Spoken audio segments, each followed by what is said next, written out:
Vamos a ver a continuación la literatura en la democracia, o sea, desde 1975, en que muere Franco, hasta la actualidad.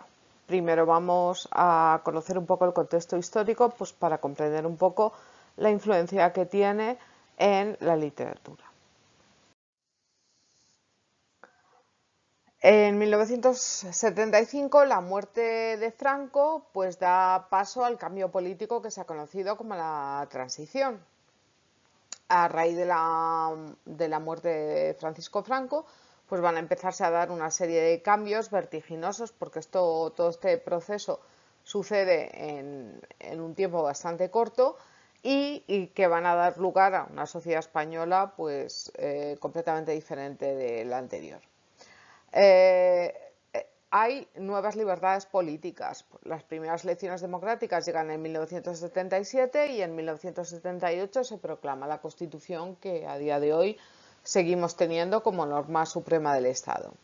En 1986 España ingresa en la Comunidad Europea, que hoy conocemos como Unión Europea, y en la OTAN.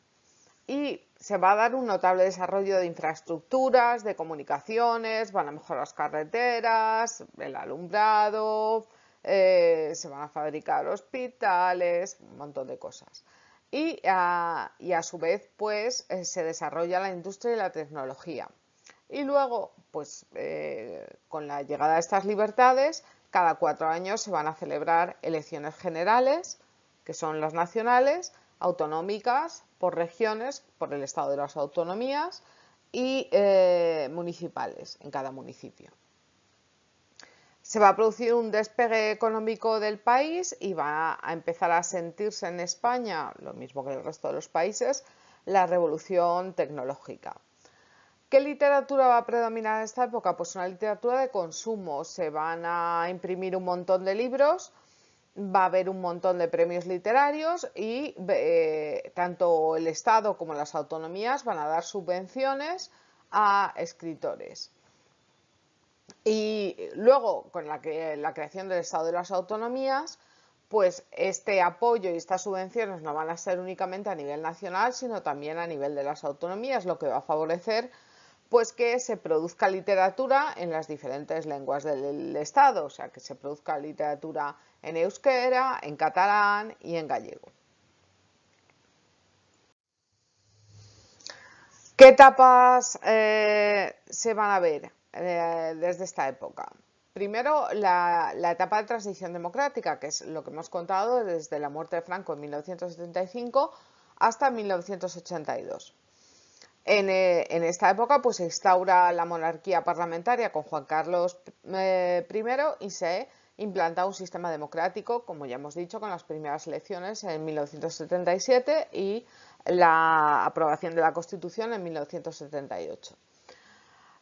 No es una época exenta de problemas porque está el problema del terrorismo vasco y hay un intento de golpe de Estado el 23 de febrero de 1981. Pero a pesar de esta inestabilidad política, pues España consigue convertirse poco a poco en un país desarrollado e integrado en los principales organismos internacionales, como ya hemos comentado, pues la Unión Europea y la OTAN. Tenemos un segundo periodo desde 1982 hasta 2008. Es una etapa que, como pone aquí, es de normalización democrática, digamos que aunque sigue habiendo problemas, sigue existiendo el terrorismo, pero parece que la democracia está más consolidada. Se establece el dominio de los dos principales partidos, el Partido Socialista Obrero Español y el Partido Popular, que se turnan el poder. Se producen reformas educativas, la creación del estado del bienestar y avances sociales, que como hemos dicho pues se ven ensombrecidos tanto por el terrorismo de ETA que continúa como la corrupción política. Y luego, la última etapa, que es desde el año 2008 hasta la actualidad, pues es una etapa, digamos, de desilusión porque la crisis económica mundial pues, va a afectar especialmente a España y va a producir un aumento del paro, especialmente del paro juvenil. lo que va a llevar a cabo a la inestabilidad social, a que se generen protestas, pues por ejemplo el 15M, y la aparición de nuevos partidos como Podemos o Ciudadanos, que van a alterar el sistema bipartidista que estaba anteriormente, en el que el Partido Popular y el Partido Socialista, digamos que se repartían o se turnaban el poder. Y luego además el rey Juan Carlos I abdica en su hijo Felipe VI, y pues como ya conocemos, de una forma ensombrecida, pues se ensombrece el final de su reinado pues por temas de corrupción y de conductas pues poco ejemplares. Luego, algo muy importante es que la evolución de la tecnología, la aparición de Internet, de las redes sociales, pues va a modificar tanto los hábitos de consumo cultural como las relaciones entre personas y va a posibilitar nuevas formas de acceso a la cultura, aunque también está la cara oscura de que la gente, por ejemplo, va a consumir menos teatro y menos literatura que antes, y también menos cine, van a consumir más vídeos y series. Estas transformaciones sociales y políticas y tecnológicas van a afectar a la literatura como, primero, pues con el final de la dictadura, pues va a desaparecer la censura y entonces va a haber libertad de expresión. Bueno, esto en general es así, pero hay que saber que sigue habiendo cierta censura en ciertos casos concretos. No me voy a poner aquí a extenderme sobre el tema, pero bueno, en general, en teoría, hay libertad de expresión. Aumenta la escolarización y y por tanto el número de lectores. ¿Qué quiere decir? Pues que mucha gente que no había tenido acceso a la educación lo va a tener. Luego la novela se va a convertir en el género favorito de los lectores. Y por el contrario, la poesía y el teatro van a tener dificultades para su publicación y para su difusión. Luego, como os he comentado antes, la revolución tecnológica pues, va a abrir nuevas posibilidades y modos de acceso al conocimiento. Pues va a haber publicaciones digitalizadas que van a estar disponibles en Internet, va a aparecer el ebook, aunque no ha tenido el éxito que se esperaba, porque la gente sigue prefiriendo leer en papel. Y bueno, ha habido una diversificación en el consumo cultural en los últimos años. Luego, como pone aquí, también se ha modificado la relación entre el autor y el lector, porque hay escritores que tienen blogs en los que tú puedes en los comentarios comunicarte con el autor. También los escritores organizan chats o ahora pues directos en Instagram donde pueden hablar con los lectores. Aparece el fenómeno booktubers, donde determinados seguidores de la literatura crean canales de contenido literario donde comentan sus obras favoritas, hacen críticas literarias, etcétera. Está el tema con la facilidad que da la tecnología, pues hay gente que publica su propia obra o en papel y se autopublica e imprime sus obras, o el fenómeno de la poesía en Instagram, por ejemplo, que está teniendo mucho éxito. Y todo este acceso a la información ha hecho que la influencia que tenían en el pasado tanto los premios literarios, que eran el trampolín de muchos escritores, pues como hemos visto el caso de, por ejemplo, Carmen Laforet, que se hizo famosísima con su primera novela Nadal, ganar el premio Nadal, y bueno, lo mismo pues pasó con otros autores y con otros premios. La influencia que tenía tanto los premios literarios como la crítica literaria y la publicación en revistas, pues va a ser mucho menor, ya que los cauces de información se han multiplicado. Vamos a empezar con el primero de los géneros de esta última etapa de la literatura, desde 1975 hasta la actualidad. Vamos a empezar con la poesía. ¿Qué fenómeno tenemos en la transición? Pues la convivencia entre generaciones. ¿Qué quiere decir esto? Pues hay poetas del 27, como por ejemplo Vicente Alessandre, que sigue en activo. Esto se junta con muchos poetas de los años 50 o 60, por ejemplo, Francisca Aguirre, que pertenece a la generación del 50, Gloria Fuertes, que empezó a escribir en el postismo, Gil de Viedma, que también es de la generación del 50, Ángel González, Julio Uceda, o sea, diferentes generaciones literarias van a convivir y van a seguir publicando. Y luego los novísimos, que era este grupo que había roto tanto con la poesía, digamos, más social, como con la poesía más intimista que había hecho la generación del 50 y había abierto una nueva beta que se llama el grupo de los novísimos o el venecianismo, con esta poesía pues elitista y culturalista, llena de referencias culturales, con un lenguaje muy cuidado, vaciada de sentimentalidad, muy esteticista, pues algunos de estos novísimos van a evolucionar a partir de estos planteamientos iniciales. Van a frenar un poco estos excesos culturalistas que los hacían que su poesía fuera muy elitista y llegara a poca gente, y se va a ir imponiendo una poesía más personal y más intimista.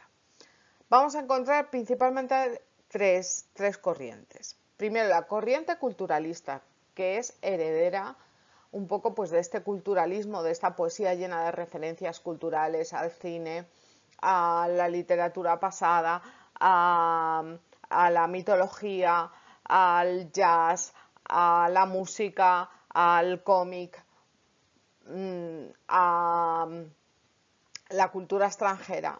Pues esta corriente va a ser un poco heredera de esa vocación culturalista de los novísimos.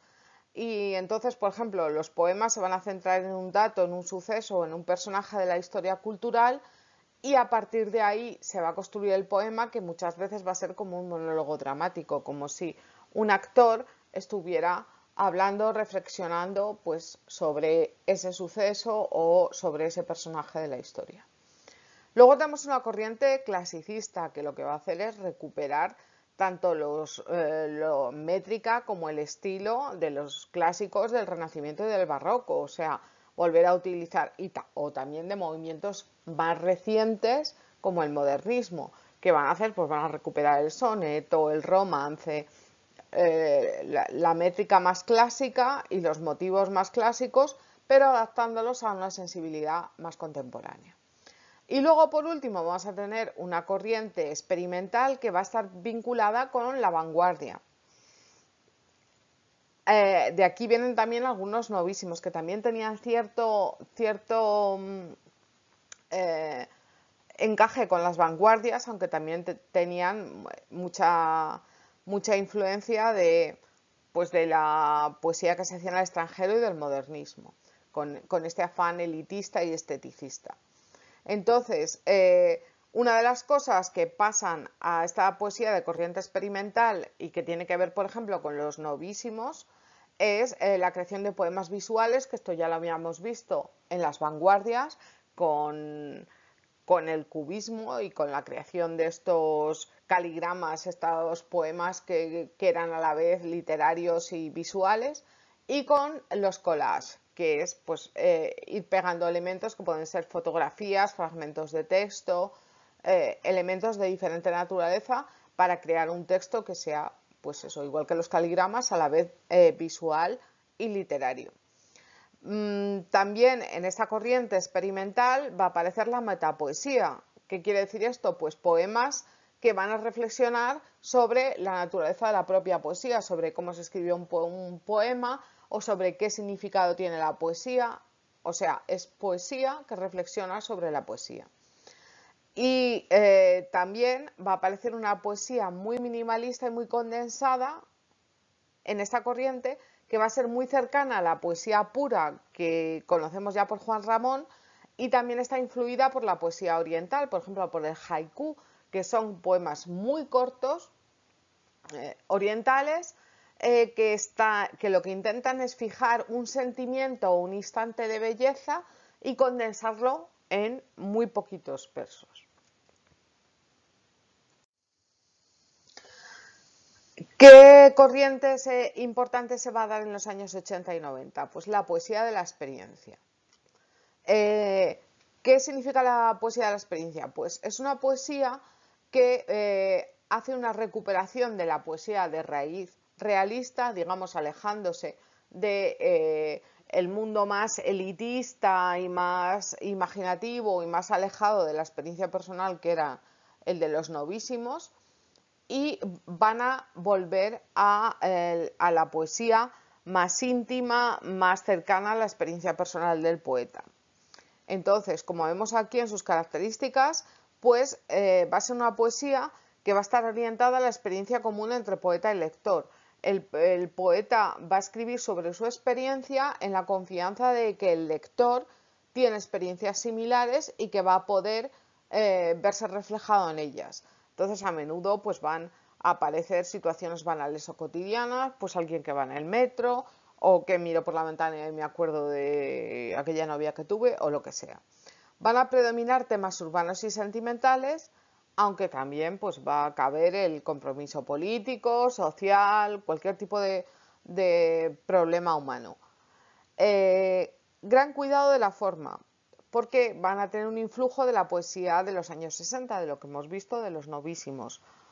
Lo que pasa que, aunque tienen gran cuidado de la forma, va a ser una poesía asequible, fácil de leer, precisamente porque buscan esa comunicación de la experiencia al lector y ese espacio común entre la experiencia del lector y la experiencia del poeta condensada en el poema. Entonces, ¿qué hacen muchas veces? No es tanto contar su experiencia personal verdadera, sino muchas veces inventarse un yo lírico, un yo que es el protagonista del poema, que no tiene por qué coincidir con el yo del autor, que muchas veces cuenta estas experiencias de su vida, a veces con un tono irónico y humorístico, buscando la complicidad con el lector. Y como he dicho antes, pues precisamente para buscar ese terreno común con el lector, pues se va a utilizar un lenguaje conversacional, un lenguaje sencillo, van a aparecer elementos de la cultura popular, pues el cine, la música, cosas que tienen en común el mundo del poeta y el mundo del lector. Y referencias espaciotemporales, pues a ciudades, a cosas que hacen el mundo del poeta un mundo reconocible para el que lee la poesía. Bueno, tenéis aquí un ejemplo de la poesía de la experiencia con un poema de Luis García Montero, se llama Completamente Viernes, en homenaje a una novela de su mujer, que es Almudena Grandes, que era Llámame Viernes. Y bueno, pues como veis aquí, pues hay elementos de la vida cotidiana como los detergentes, lavavajillas, los libros ordenados, los sillones, los periódicos, casi como un catálogo de objetos cotidianos. Y luego pues está comentando el momento, un momento de salir a la calle y que la ciudad se abre ante uno pues como una mujer que se desnuda. Otras manifestaciones, pues además de la poesía de la experiencia, tenemos una poesía realista de inspiración machadiana, inspirándose en la poesía de Antonio Machado, y que va a recurrir, pues como pone aquí, a formas tradicionales, o sea, no va a ser una poesía que innove formalmente, sino que va a ser una poesía con un metro y una rima más tradicional y con un tono nostálgico y sentimental, pues como el que hemos visto en parte de la poesía de Machado. Por ejemplo, un autor sería Andrés Trapiello. Luego tenemos una poesía figurativa de argumento casi narrativo ensayístico, que quiere decir que el poema o va a contar casi una historia o va a reflexionar sobre un tema, pero desde la ironía y el humor. Algunos de los autores de esta poesía figurativa vienen de la poesía culturalista, o sea, de los novísimos. Por ejemplo, Luis Antonio de Villena pues tuvo contactos, formó parte de los novísimos. Otros autores de esta corriente pues son Luis Alberto de Cuenca, John Juaristi o Carlos Marzal. Y luego tenemos una poesía elegíaca, que como ya os he comentado antes, es una poesía que se centra en el lamento de las cosas o las personas perdidas. Va a ser una poesía de raíz romántica que fundamentalmente, pues precisamente por ese tono elegíaco, se va a centrar en el paso del tiempo y en la nostalgia. Y algunos autores de esta poesía son Juan Luis Panero o Eloy Sánchez Rosillo. Bueno, aquí tenéis un poema de Luis Alberto de Cuenca para que veáis pues cómo es un poema casi narrativo, porque a partir de una anécdota personal, que es que su novia en una fiesta se disfrazó de Leia Organa, que es la princesa de Star Wars, pues él la hace como una especie de poema amoroso jugando con los sentimientos que tiene por ella y con esta imagen de la princesa. Y luego hay otras tendencias poéticas que van a convivir con las anteriores, porque básicamente, ¿qué es lo más importante que hay que entender en esta última época de la poesía? Pues que hay multitud de corrientes diferentes. El panorama es ecléctico. Ecléctico quiere decir pues que no se puede meter a todo el mundo en un mismo estilo porque conviven estilos diferentes, como algunos que vamos a destacar aquí, pues neosurrealismo, ya conocemos el surrealismo de las vanguardias y su influencia en el 27, por ejemplo en Lorca o en Luis Cernuda o en Rafael Alberti. Bueno, pues esta corriente surrealista no se va a apagar nunca del todo y va a aparecer en la obra de, por ejemplo, Blanca-Andreu o Miguel Ángel Velasco, que van a utilizar, pues como ven aquí, un verso amplio, unos versos largos de inspiración irracional, como ya veíamos cuando estudiamos el surrealismo, pues esto de la escritura automática, de inspirarse en los sueños o escribir sin dar tiempo a pensar para intentar llegar a más allá de lo que nuestra mente consciente llega normalmente.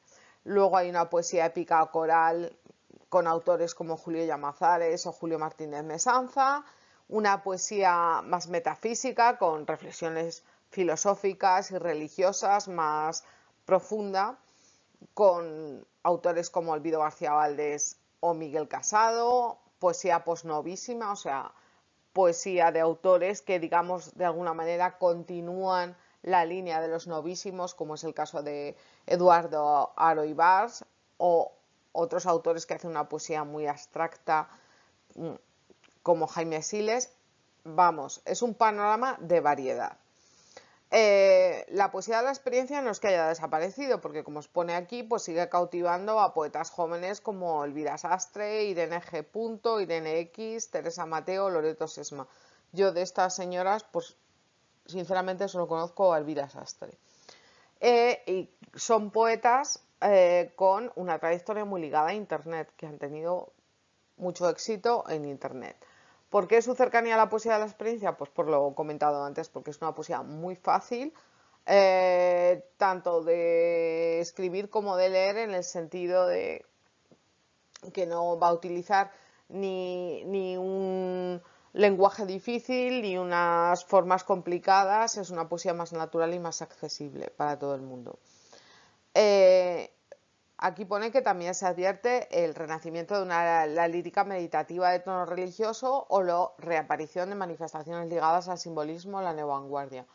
Básicamente, la idea principal con la que hay que quedarse es eclecticismo, convivencia de diferentes corrientes, y no hay ahora mismo manera de meter a todo el mundo en el mismo saco. Conclusión, pues vamos a hacer una recapitulación un poco de todo lo que ha pasado. A la lírica española a partir de 1940 la podemos dividir en varias etapas. Primero, en los años 40, si recordáis, teníamos una poesía existencial marcada por la posguerra. Teníamos la poesía arraigada de los que se sentían a gusto en la España franquista, y muchos de ellos volvían a los clásicos españoles a usar los metros clásicos y el soneto, el romance y las formas clásicas de poesía, y también a las ideas más clásicas, precisamente porque estaban en consonancia con los valores del régimen de Franco, como la religión, el amor, todas estas cosas, el pasado imperial. Y luego teníamos la poesía desarraigada, que era más un grito, una poesía existencialista, preguntándose por el sentido de la vida del hombre en el mundo. Luego tuvimos la poesía del realismo social, la poesía social de los 50, que entiende la poesía como una forma de lucha y de denuncia de la realidad. Por ejemplo, la poesía de Gabriel Celaya. Luego, con la generación de los 50, tenemos un viraje al intimismo. Aparecen todos estos poetas, pues Jaime Gil de Viedma, Francisco Brines, Claudio Rodríguez, que, cansados un poco de la poesía social, pues hacen un nuevo giro a la intimidad y una poesía pues que vuelve a rehumanizarse y a contar la intimidad del poeta y a tener una preocupación más estética que la poesía social. Luego en los 60 tenemos y en los 70 los novísimos y toda esta poesía más experimental, más culturalista. Y luego en los años 80 y 90, como hemos visto, pues hay la lírica toma caminos diversos y hay muchísimas tendencias. Pues esto sería más o menos el resumen de la lírica a partir de 1940.